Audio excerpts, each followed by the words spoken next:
네, 이번 영상은 영화 장르에 대해서 그리고 장르 규칙들에 대해서 알아보도록 하겠습니다. 영화 장르에 대해서 알아가는 것은 영화가 어떻게 작동하고 우리가 그것을 어떻게 경험하는지를 이해하는데 굉장히 중요한 단초가 될 것입니다. 우선 우리에게 영화 장르라는 개념은 생소한 개념이 아니죠. 영화 장르에는 어떤 것들이 있는지 여러분들 3-4가지 정도는 최소한 답할 수 있을 거라고 생각합니다. 그렇다면 코미디 장르라는 영화는 어떤 영화들을 코미디 영화라고 하는지 답변해 볼 수 있을까요? 네, 웃긴 거, 슬랩스틱 이런 것들을 우리는 코미디 장르라고 생각할 수 있습니다. 로맨스 장르는 어떤 영화를 우리가 로맨스 장르라고 이야기하나요? 사랑 이야기 또는 달달한 거 또는 심쿵의 이런 요소가 들어가 있는 것들을 로맨스 장르라고 우리는 흔히 생각할 수 있죠. 그렇다면 장르는 무엇일까요? 엑시트라는 영화는 어떤 장르로 묶을 수 있을까요? 분류할 수 있을까요? 네, 코미디일까요? 로맨스일까요?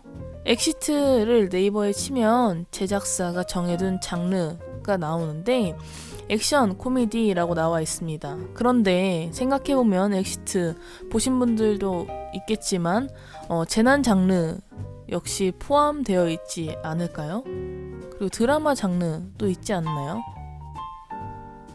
네, 여기서 우선 답하지 않고 한 가지 질문을 더 던지자면 우리에게 장르라는 개념이 왜 필요할까요?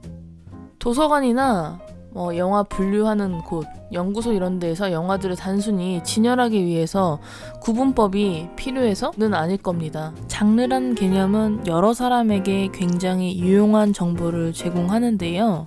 그 장르가 필요한 이유는 첫째로 장르를 이해하면 한 편의 영화가 무엇을 이야기하고 어떤 감정을 전달하려고 하는지 알기 위해서고, 그리고 관객은 그 영화를 어떻게 경험해야 하는지를 알 수 있고, 장르는 또 영화를 즐기는 관객들에게 중요하기도 하지만 제작사나 투자사 또 창작자에게 홍보나 투자 유치의 효율성을 위해서 이 장르라는 기준이 분류법이 필요하기도 합니다. 네, 하지만 관객인 우리에게는 중요하지 않겠죠, 이런 부분은. 우리에게는 내가 보고 싶은 영화를 찾는 어떤 지표가 되기도 하고 어떤 유형들의 영화를 좋아하는가 라는 생각을 친구들끼리 공유하는데 도움이 되기도 합니다. 사실 말했다시피 우리는 이미 어떤 장르가 있고 각 장르마다 어떤 스타일의 차이가 있는지 어느 정도는 잘 알고 있습니다. 그러나 특정 장르를 정의하려고 하거나 어떤 영화를 특정 장르로 분류하려고 할 때 어려움이 발생하기도 합니다. 아까처럼요. 네, 그 말은 사실 장르의 특징에 대해서 명확하게 설명하는 것이 어렵다는 반증이기도 할 것입니다. 그리고 또 이 어려운 이유 중 하나는 영화의 장르가 고정된 것이 아니기 때문입니다. 시대의 흐름과 사회의 변화, 관객의 취향에 따라서 끊임없이 재생산되는 것이 장르입니다. 우리가 잘 알고 있는 코미디, 액션, 공포, SF 등의 영화들을 어떻게 그 장르로 묶을 수 있고 분류할 수 있는지 알아보고, 또 이 장르가 관객의 태도에 어떤 영향을 미치고 또 영화 산업에 어떤 영향을 미치는지 알아보면서 각각의 장르의 특징들을 자연스럽게 알아보겠습니다. 그렇다면 어떤 기준으로 장르를 분류할 수 있을까요? 주제나 테마로 장르를 분류할 수 있습니다. 예를 들어 갱스터 영화는 도시 범죄를 다룹니다. 주제가 도시 범죄인 것이죠. 공상과학 영화, SF 영화, 미래의 과학기술을 보여줍니다. 주제가 미래의 세계입니다. 다시 말해 영화가 이야기를 전달하는 방식으로 장르를 규정합니다. 탐정 영화는 사건을 해결하는 조사라는 이야기 구조에 의해서 탐정 장르로 규정되기도 하고, 코미디라는 장르는 주제와 상관없이 웃음이나 즐거움 같은 감정적인 효과에 의해 정의됩니다. 그의 하위 장르로 블랙 코미디, 스크루블 코미디, 슬랩스틱 코미디 등이 있습니다. 역시나 웃음이나 즐거움이라는 감정적인 효과를 낳지만 그 감정은 조금 다릅니다. 마찬가지로 서스펜스 영화도 긴장이나 무서움의 감정을 유발하는 장르를 이야기합니다.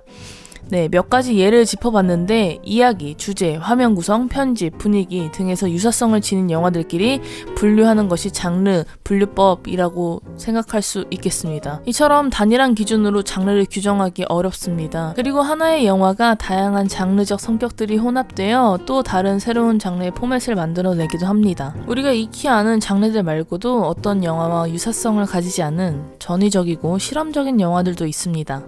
이런 영화를 우리는 실험 영화 분류에 넣기도 합니다. 그러나 장르 세분화가 워낙 많아지고 하늘 아래 새로운 것이 없다는 말처럼 분류할 수 없는 영화들은 사실상 없다라고 보시면 됩니다.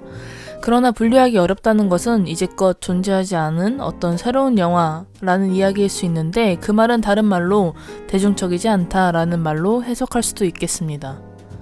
또 그렇게 새로운 영화가 대중들이나 영화 판도를 바꿔 흥행 가도를 달린다면 관객들에 의해, 영화 제작자들에 의해 새로운 하나의 장르로 탄생하기도 합니다. 단순히 어떤 이야기 구조를 가지고 있고 어떤 감정을 유발하고 이런 것들보다 좀 더 구체적으로 장르를 구분짓는 방법을 보면 장르 영화들끼리의 공통점, 유사성, 그리고 반복적으로 등장하는 습관들이 있는데, 이것들을 이용해서 분류하는 방법을 사용합니다. 이것을 장르의 공식 혹은 관습이라고 하는데, 공식화된 이야기 구조나 양식화된 캐릭터나 반복적으로 등장하는 장면들을 말합니다. 여기서 도상이라는 것도 있는데, 쉽게 말하면 세부 특징 혹은 상징적 이미지입니다. 플롯, 이야기 구조가 관습적인 경우를 예를 들어 보겠습니다. 미스테리 영화에서 항상 누군가에 의해 조사하거나 사건을 파헤치는 장면이 분명히 등장하죠. 서부 영화에서는 항상 선악 구조, 복수의 플롯이 있습니다. 갱스터 영화에서는 항상 갱스터가 경찰이나 라이벌들과 대치하고 그 과정에서 일어나는 성공과 몰락이라는 이야기 구조가 있습니다. 등장인물이 관습적인 경우를 예를 들어 보겠습니다. 경찰 스릴러의 경우 의심스러운 제공자, 우스꽝스러운 조수, 경찰 분대로 하여금 사건을 추격하게 시킨 참을성 없는 반장 등이 등장합니다.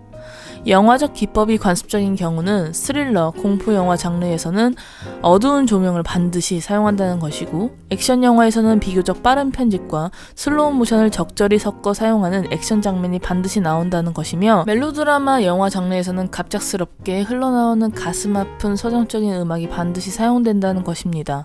다시 말하면 해당 장르 영화에서는 관습적으로 해당 기법들이 사용되거나 항상 등장하는 관습적인 등장인물이 존재한다는 것입니다. 장르의 관습과 더불어 좀 더 세부적인 도상이라는 개념이 있습니다. 쉽게 말하면 화면에 보이는 세부 특징 혹은 상징적인 이미지뿐만 아니라 스타 배우도 포함이 됩니다. 소품이나 배경을 예로 들을 수 있는데, 이러한 세부 이미지들이 도상입니다. 어떤 장르의 영화인지 맞추어 볼까요? 기관총, 사막 같은 평야, 허벅지에 찬 권총, 카우보이 모자.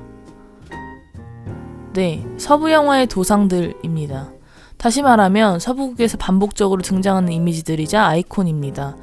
우리는 그래서 아주 잠깐의 영화 스틸컷을 이렇게 보고도 장르를 예측할 수 있게 됩니다. 또 한번 맞춰볼까요? 흰검 양복, 골프채, 쇠파이프, 야구방망이, 특히 은색의 야구방망이, 양복 입은 사람들의 무리. 네, 우리나라 조폭영화의 도상들이죠. 우리나라 조폭영화에서는 무조건 반복되는 관습들 그리고 도상들이 굉장히 많이 존재합니다. 그만큼 뚜렷한 장르라고 이야기할 수 있습니다. 네, 이들의 포스터만 봐도 대체 어떻게 다른 영화들인지 알 수 없을 정도로 굉장히 유사성을 띠고 있습니다. 관객들은 이런 관습을 무의식 중에 알게 되고 익히게 되고, 완전히 다른 영화를 보더라도 그 영화에서 제공하는 정보를 빠르게 이해하고 앞으로의 일들을 예측하면서 보게 됩니다. 장르마다 관객들이 예측하며 기대하는 바는 장르별로 이렇습니다.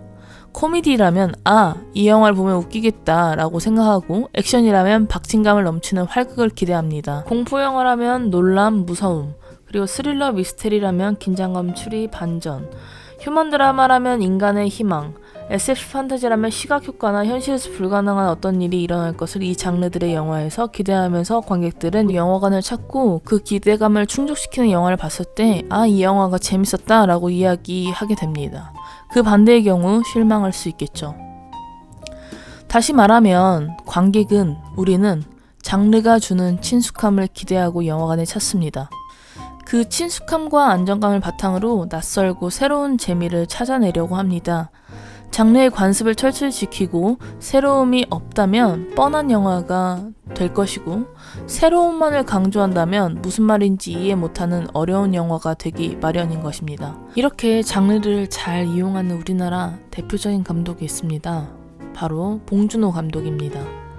봉준호는 장르의 공식과 관습을 잘 지키는 영화들을 찍는 것으로 여겨집니다.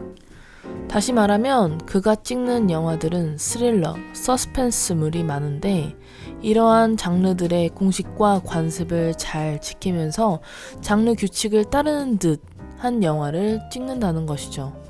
그러나 자세히 들여다보면 봉준호는 이러한 장르들의 변주를 능수능란하게 영화에서 합니다.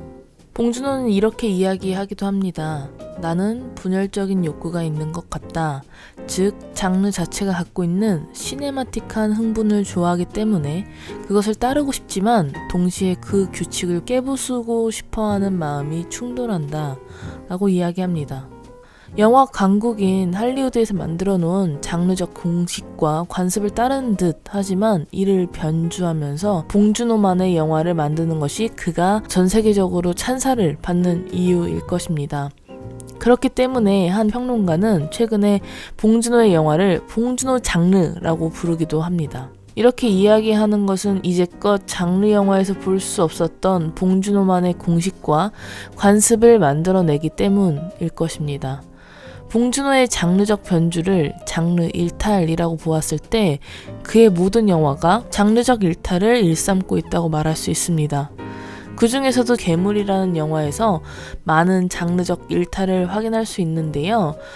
괴물은 할리우드가 가장 많이 생산해내는 괴수가 등장하는 스릴러물입니다. 재난 장르적 요소가 가미되어 있는데 이러한 스릴러물과 재난 장르의 장르적 공식이 여타 장르에 비해 굉장히 뚜렷하게 존재합니다. 몇 가지 예를 들어보면 괴수 장르에서 괴물을 물리치는 주인공은 사회적으로나 도덕적으로나 영웅 같은 존재가 대부분 등장인물이고, 괴물은 보통 음산한 공간이나 어두운 밤에 출연합니다. 갑작스러운 괴물의 등장이나 재난의 상황을 온 국민이 알게 되는, 그리고 또 관객이 알게 되는 경로는 TV 뉴스를 통해서입니다.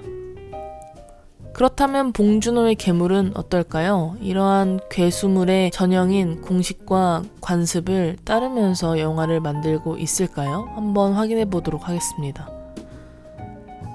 주인공 송강호의 첫 등장을 한번 보죠. 앞으로 괴물을 물리쳐야 할 우리의 주인공이 너무 허술하고 심지어 바보 같은 모습을 하고 있습니다.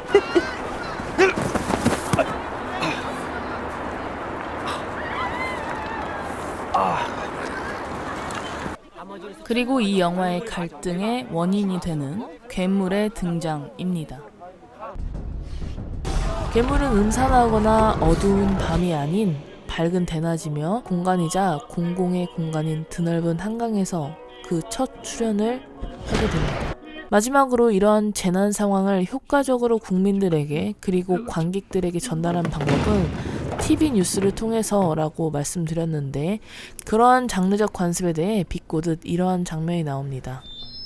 현장에 계셨던 분, 사람하고 접촉하신 분, 자 모두 손 번쩍. 이봐요. 아니 지금 뭐가 어떻게 된 건지 자세하게 얘기부터 해줘야 될 거 아니야. 왜? 여러분 지금 텔레비 뉴스에서 설명이 나오고 있을 것 같은데요. 자, 시간 관계상 상황 설명은 뉴스로 대신합니다. 자, 뉴스가 안 나오네. 기존 재난물이나 괴수물 장르의 어떤 관습을 꼬집으면서 그 장르의 관습을 따르지 않고 유쾌하게 넘어가고 있는 장면입니다. 네, 오늘은 영화 장르들에 대해서 좀 알아봤는데요. 이제껏 여러분들이 즐겨보시던 영화들의 어떤 공식과 관습, 그리고 이 영화들이 어떻게 작동하고 있는지 좀 알 수 있었길 바랍니다. 여기까지 그래서 영화 장르에 대해서 알아보았습니다.